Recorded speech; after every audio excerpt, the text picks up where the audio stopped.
Hello everyone. आज की हमारी क्लास जो हम ये प्रैक्टिस कर रहे थे एसआई और एलडीसी का आईटीबीपी का जो पेपर था तो उसकी लास्ट क्लास है। तो हम 34 क्वेश्चन पहले ही कर चुके हैं। तो बाकी के जो 16 क्वेश्चन है वो हम आज की क्लास में कंप्लीट करेंगे। तो अगर आपने वो नहीं देखा तो पहले आप उन्हें सॉल्व कीजिए, उसके बाद ही आप इस क्लास को देखें। तो आज की क्लास का पहला क्वेश्चन ये हमें दिया है, कुछ व्यक्तियों ने मिलकर 529 रुपये इकट्ठे किए। यदि प्रत्येक व्यक्ति ने उतने ही रुपये इकट्ठे किए हों जितनी की व्यक्तियों की संख्या थी, तो व्यक्तियों की संख्या ज्ञात कीजिए। The number of men collected a total of 529 rupees. If each person collected the amount equal to the number of men, find out total number of men. Question में हमसे बोला है कि प्रत्येक व्यक्ति उतने ही रुपए इकट्ठे करता है जितने व्यक्तियों की संख्या। तो यहाँ पर अगर हम ये मान के चले कि यहाँ पर x व्यक्ति थे, व्यक्ति कितने x, तो रुपए भी कितने देगा, x ही देगा। और जब दोनों की गुणा करेंगे तो जो कुल धनराशि है वो निकल आएगी कितनी, 529 रुपये। तो x की x में गुणा करें तो ये एक्स स्क्वायर बराबर 529 आ जाएगा। अब आप ये देखिए जो 529 है ये किसका वर्ग होता है, तो ये होता है x बराबर अंडर रूट 529, ये होता है 23 का। तो यहाँ पर जो व्यक्ति हैं वो कितने आ जाएंगे, 23, और प्रत्येक व्यक्ति रुपए भी कितने देगा, 23 ही देगा। इसके बाद क्वेश्चन नंबर 136, ये बहुत इजी क्वेश्चन है।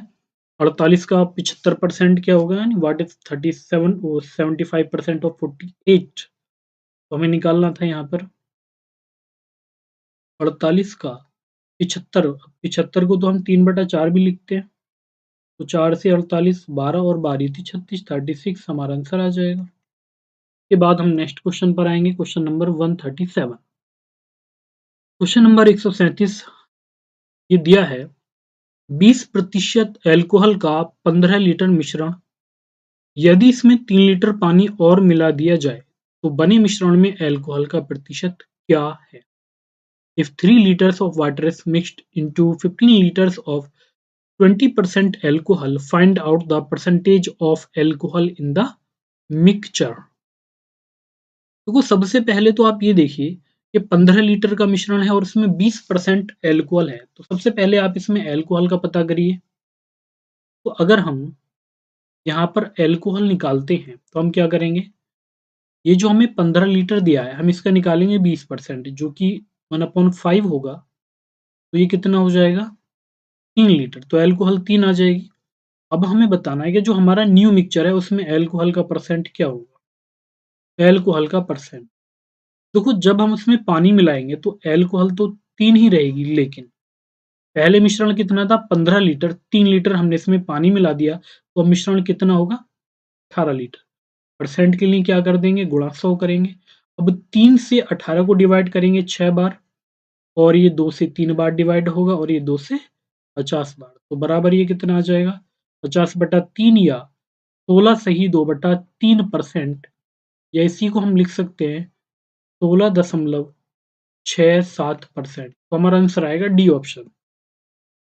इसके बाद क्वेश्चन नंबर 138 ये हमें दिया है कि 70 का कितना प्रतिशत 46 सही 1/5 है, यानी what percentage of 70 is 46 and 1/5।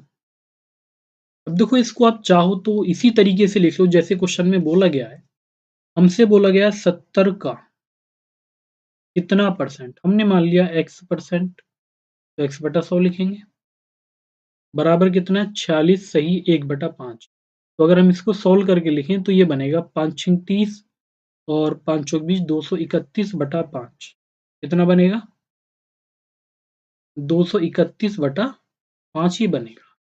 यहाँ इस जीरो से हम ये जीरो काटेंगे, इस 5 से हम इस 10 को डिवाइड कर लेंगे 2 बार, और इस 7 से ये डिवाइड होगा 7 या 21 और 7 या 21। तो यहाँ पर क्या बचेगा x/2, और ये बराबर होगा 33। 2 की गुणा 33 में अगर हम करें तो x बराबर कितना आ जाएगा 66, और यही हमारा आंसर आ जाएगा 66। इसके बाद क्वेश्चन नंबर 139, ये हमसे बोला गया अगर चीनी का भाव 20% घट जाए तो एक व्यक्ति कितने प्रतिशत अधिक चीनी खरीद सकता है ताकि उसका खर्च पहले के बराबर रहे? If the price of sugar is reduced 20%, how much more sugar a person can buy in the same expense? तो हमसे यहाँ पर बोला गया है कि अगर चीनी का भाव 20% घट जाए, तो यहाँ पर घटने की बात की जा रही है, तो ये कितना होगा? ये होगा -20%।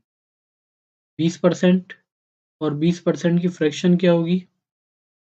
1/5। का मतलब ये है कि अगर चीनी का जो प्राइस था 5 है, तो 1 रुपया घट जाएगा तो ये कितना बचेगा? 4।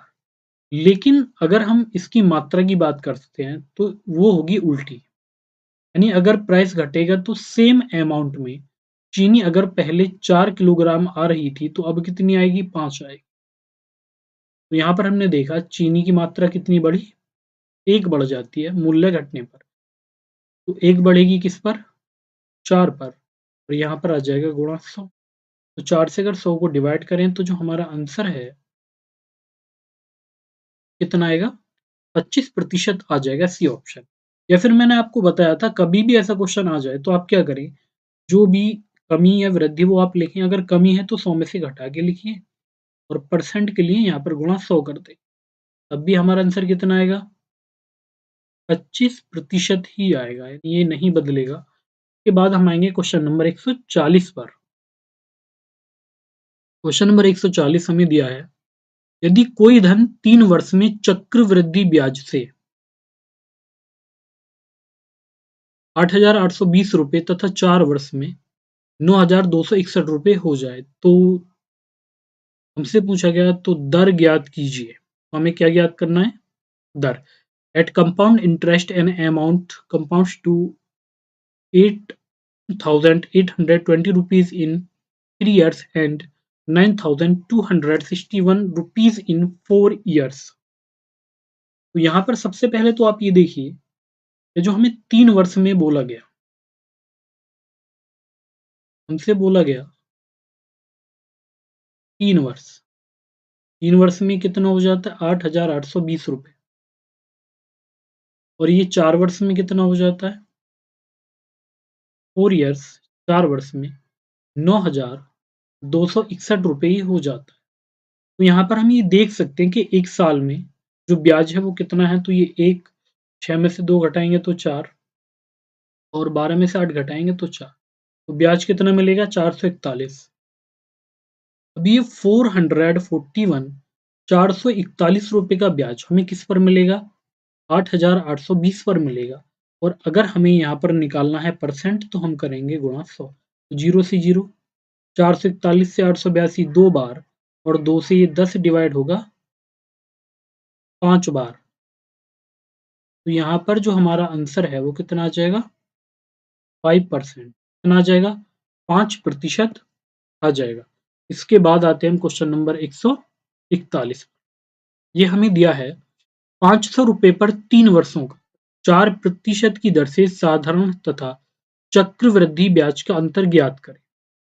Find out the difference between compound interest and simple interest at the rate of 4% on Rs 5,000 rupees for 3 years। अब देखो यहाँ पर है क्या, इस क्वेश्चन को अगर हम ध्यान से देखें तो इसमें है क्या, इसमें केवल क्वेश्चन में कैलकुलेशन ज़्यादा होगी। कैलकुलेशन कैसे होगी? क्योंकि हमें 500 रुपये दिए गए हैं 3 वर्षों में और 4% की दर से साधारण तथा चक्रवृद्धि ब्याज का अंतर हमसे पूछा गया है। अब या तो आपको ये पता होना ज़रूरी है कि हमारे पास एक रेशियो होता है। रेशियो क्या होता है? जैसे अगर हम 2 इयर्स, अगर हम 2 वर्ष के सीआई कंपाउंड इंटरेस्ट की बात करते हैं तो रेशियो क्या होता है? ये होता है 2:1। और अगर हम बात करते हैं 3 वर्ष के रेशियो के लिए तो ये क्या होता है? तो ये होता है 3:1 होता है। और अगर हम यहाँ पर बात करते हैं 4 वर्ष की तो ये कितना होता है? ये 1, 3 और 1 4, 3 और 3 6 और ये 4, ये होता है। तो ये बात मैं आपको पहले बता चुका हूँ। अगर आपको ये याद है तो बहुत आसानी से हम कर लेंगे। अब यहाँ पर अगर हम इसको लिखें तो ये हमारा रेशियो कितना होगा? 3 3 और ये 1। अब सबसे पहले आपको क्या करना है, आपको निकालना है यहाँ पर 500 का 4%। 500 का 4% कितना होगा, 4 पंजे 20, ये 20। फिर आपको इस 20 का 4% निकालना है, तो ये कितना होगा, 20 का 4%, 4 दूनी 8, ये 0.8 होगा। फिर आप 8 का निकालेंगे 4%, तो 8 चौक 32, ये होगा 0.032, ये आ जाएगा। अब देखो यहाँ पर अगर हम इस पहले वाले की बात करते हैं तो ये होता है सिंपल इंटरेस्ट, साधारण ब्याज। और अगर हम इस पूरे की बात करेंगे तो ये पूरा क्या होता है, ये होता है चक्रवृद्धि ब्याज। अगर आप पूरे में से ये पहला वाला हटा दो तो हमारे पास क्या बचेगा, डिफरेंस बचेगा। तो डिफरेंस कितना होगा, 8 तिया 24,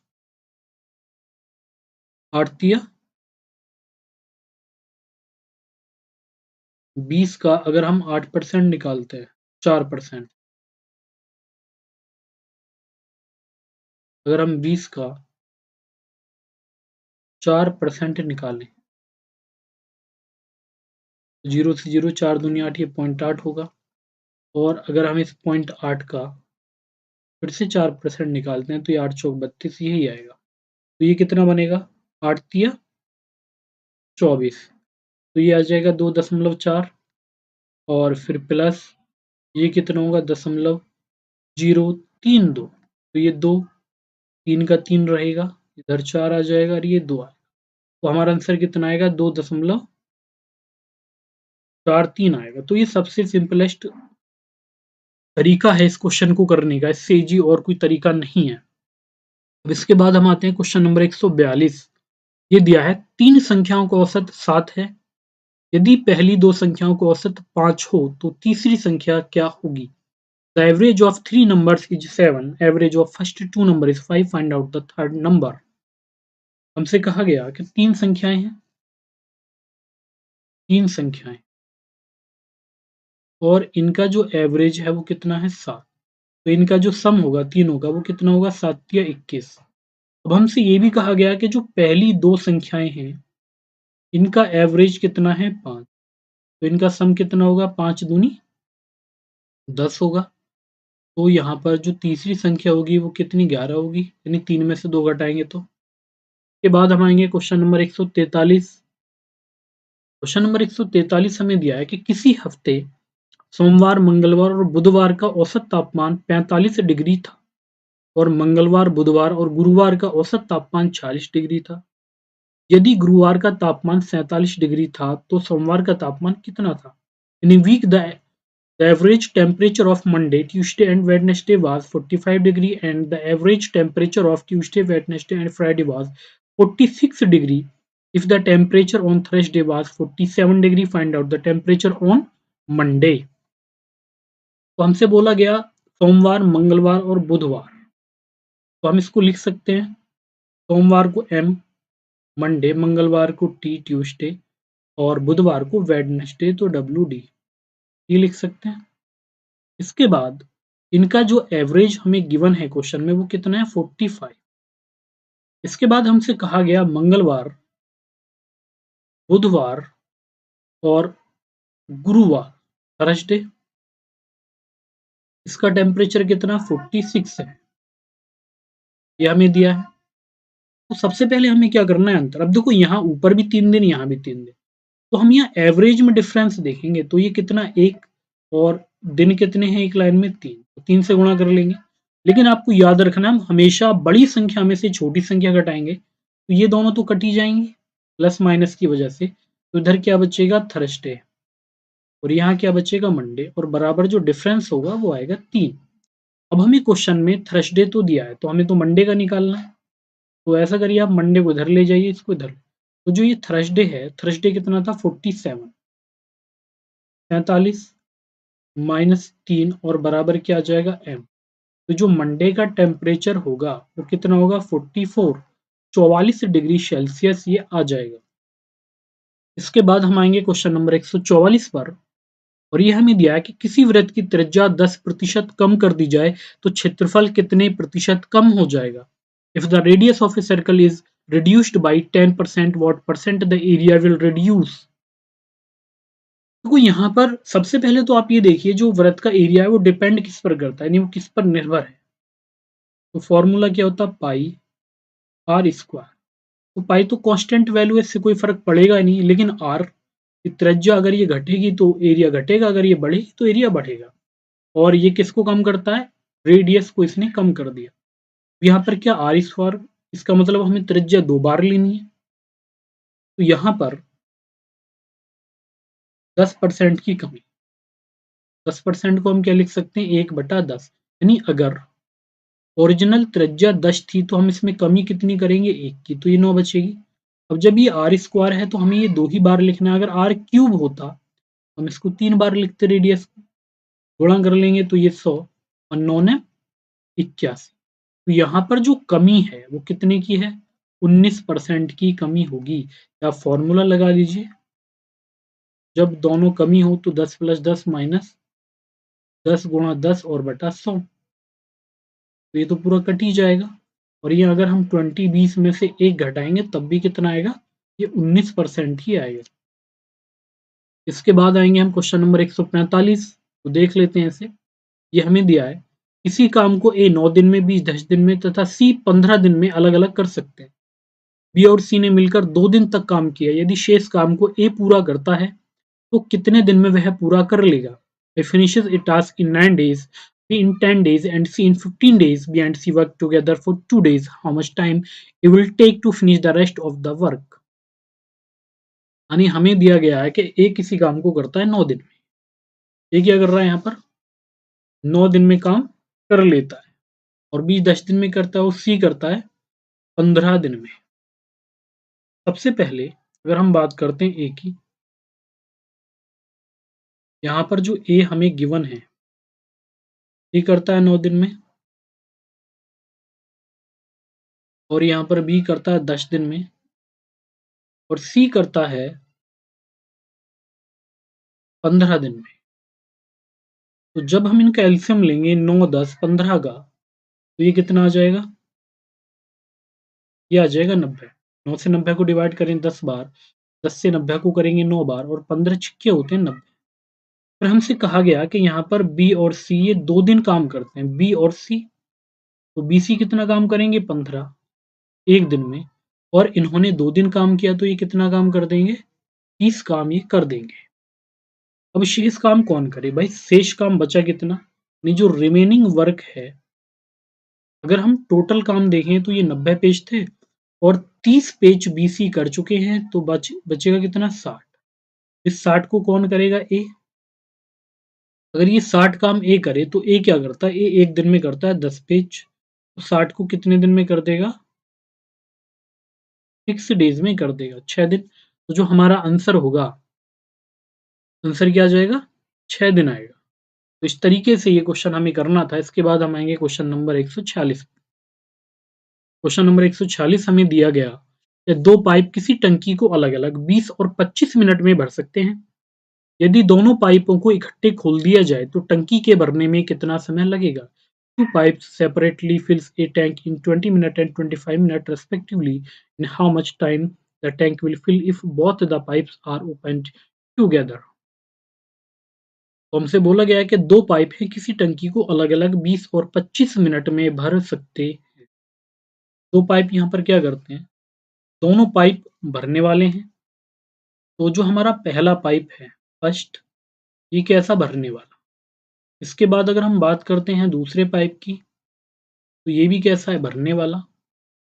जो ये पहला पाइप है ये कितना समय लेता है, 20, और दूसरा पाइप कितना समय लेता है, 25 लेता है।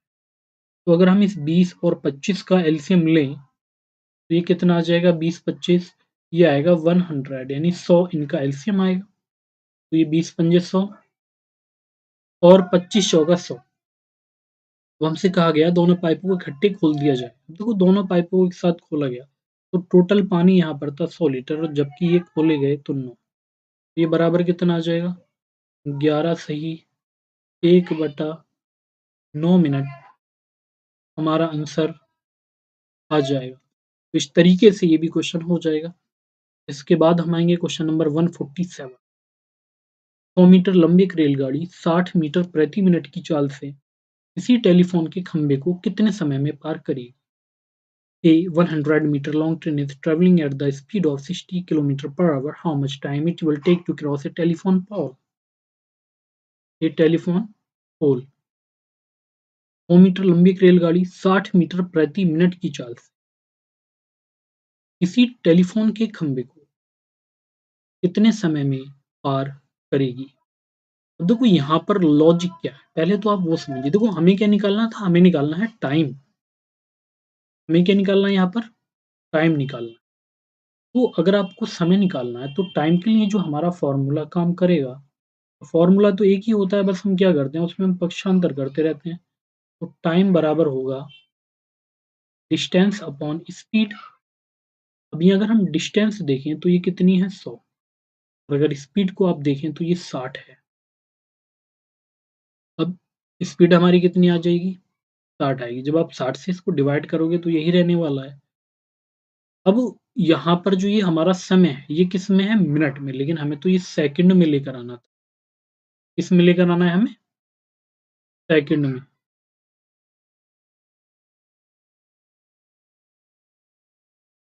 जब हम इसको सेकंड में लेकर आएंगे, मीटर 60 मीटर प्रति मिनट, तो ये जो मिनट है ना इसकी कहाँ चली जाएंगे? ऊपर। सेकंड में लाने के लिए हम इसको किससे भाग देंगे?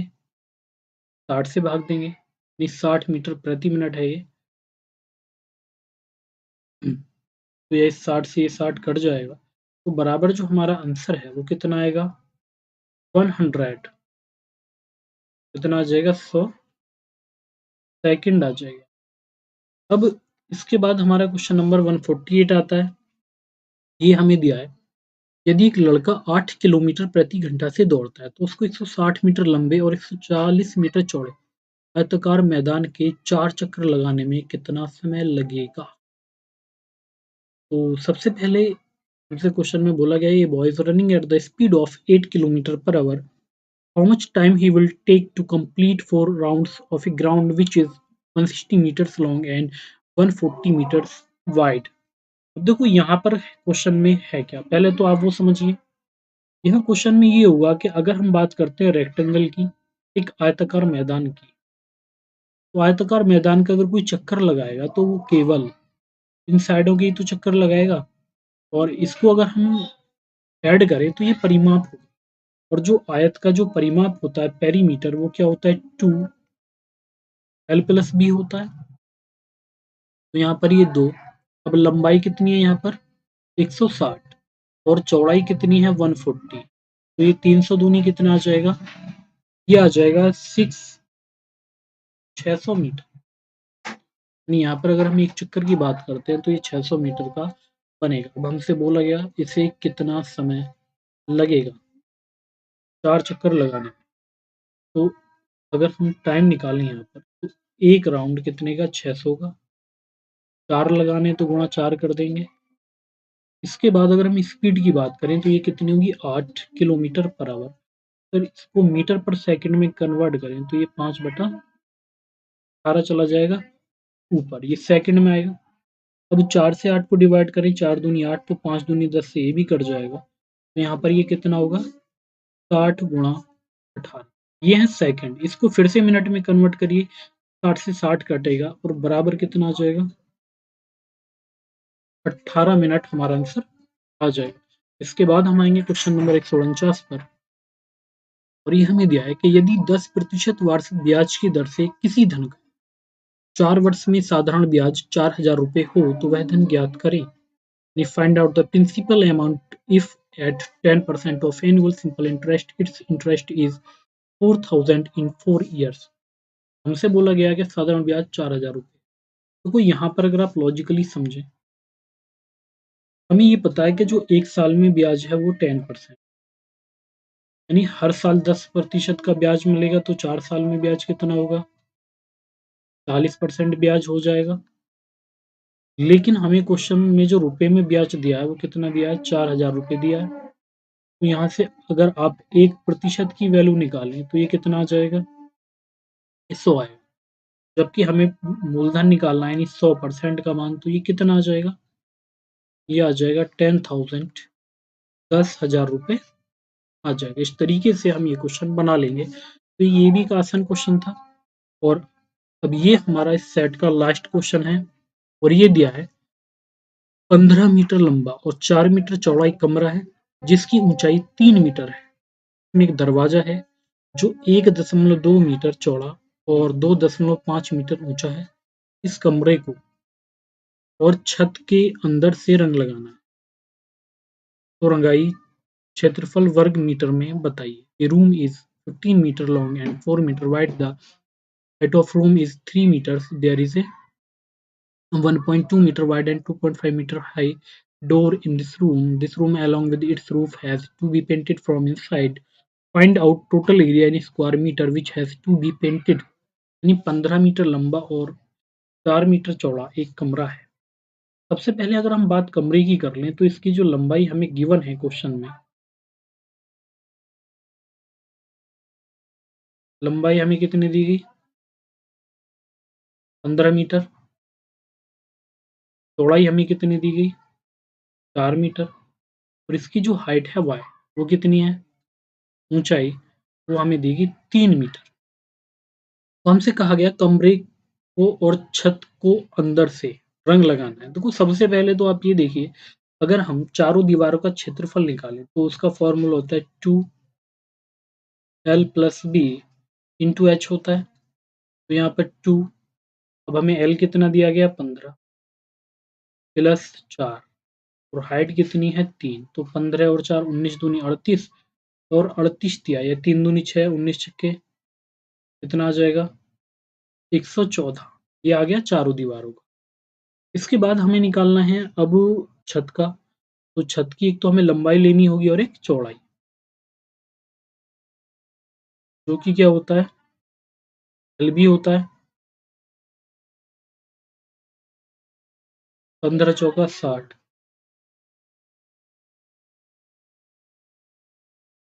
15 चौका 60 करेंगे तो ये बराबर होगा 4, 6 और 1 7, 174 ही आ जाएगा। अभी 174 ही आ गया, लेकिन अगर हम एक दीवार पर बात करें तो दरवाजा है और दरवाजा का जो एरिया है पहले वो हम देख लेते हैं। तो जो दरवाजा है इसका एरिया क्या होगा, लंबाई गुणा चौड़ाई, जिसकी लंबाई चौड़ाई 1.2 है और लंबाई 2.5, तो ये कितना आ जाएगा 3 मीटर आएगा। तो अगर 174 में से हम ये 3 घटा देंगे तो हमारा आंसर आएगा 171, 171 स्क्वायर मीटर। इसी तरह यहाँ पर हम कर सकते हैं, ये स्क्वायर मीटर होगा।